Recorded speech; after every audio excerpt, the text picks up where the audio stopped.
Hello everybody and welcome to Module 9 where we'll be discussing weight loss maintenance. We are almost done with this video series. I can't believe it.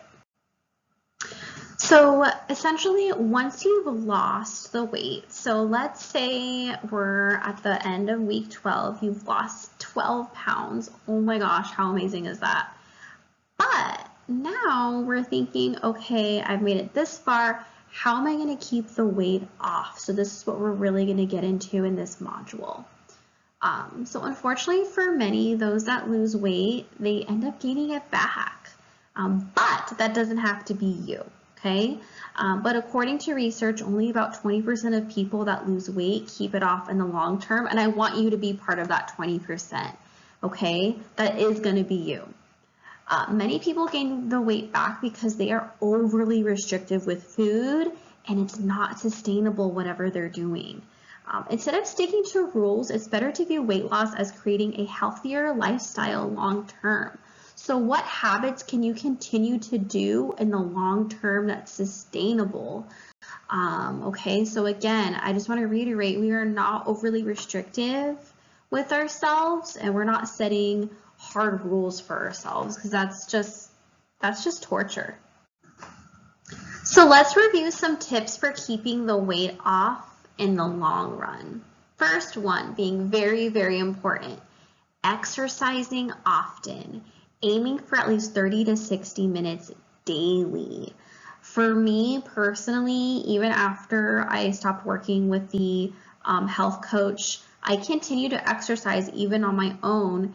And I track my steps every day. I aim to get at least 5,000.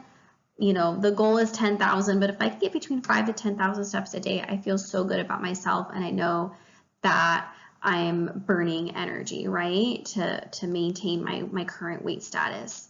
We also need to make sure that we're getting enough protein daily. Protein helps you feel fuller for longer. It also has a higher thermic effect in the body, like we talked about earlier in Module 3.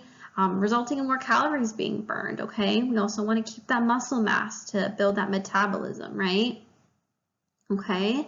Weigh yourself regularly. There is research that shows that people that weigh themselves regularly, they tend to eat less calories because they're aware of their weight status, and this also encourages weight control behavior. For me personally, I still weigh myself.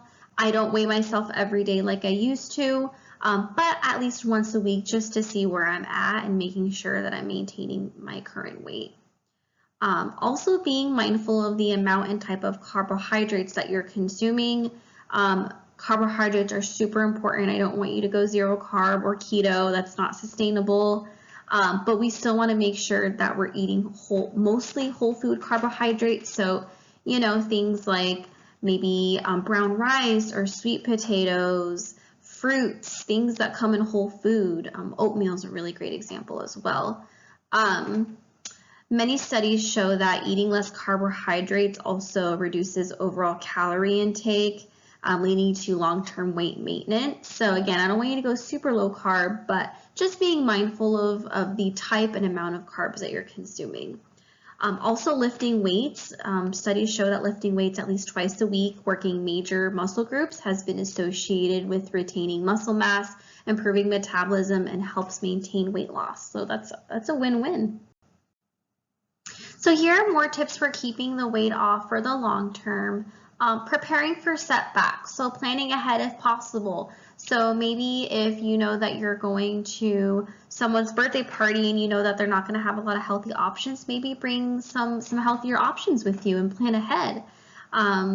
Setbacks happen. It's okay to get back up and continue on your health journey. Every day is a new day, right? Also, sticking to your eating plan all week, that does include weekends. Research shows that those who follow a consistent eating pattern all throughout the week are more likely to sustain weight loss in the long term. Also, staying hydrated is super important. I do have my lemon water here. My mom actually grew these lemons in her backyard. It's pretty cool. So water promotes fullness and may help keep your calorie intake in check. It does help to drink a glass or two before a meal. That does show to promote fullness and reduction in calorie intake. Like we discussed earlier in the weight loss psychology module, module 5, getting enough sleep is super critical. There are many studies that show that sleep deprivation can create more of the hunger hormone known as ghrelin, which makes people eat more, potentially leading to weight gain. We don't want that, right? We also want to make sure that you're controlling your stress levels. Finding a support system is really important. Also tracking your food intake. I know for me personally, I love tracking my food. Not everyone does. I get that, but just again, being mindful of your food intake. There is research that shows that tracking your food regularly does help you maintain a healthy weight. Eating plenty of vegetables, fiber. We talked about fiber earlier. And most importantly, just being consistent with your new healthy habits. Remember, we're wanting to help you create a healthier lifestyle. This is not a quick fix gimmick. This is a lifestyle change, and that does take time. And it's not linear. There's gonna be setbacks, but we're gonna get back up and continue on our journey. So I hope those tips help you out.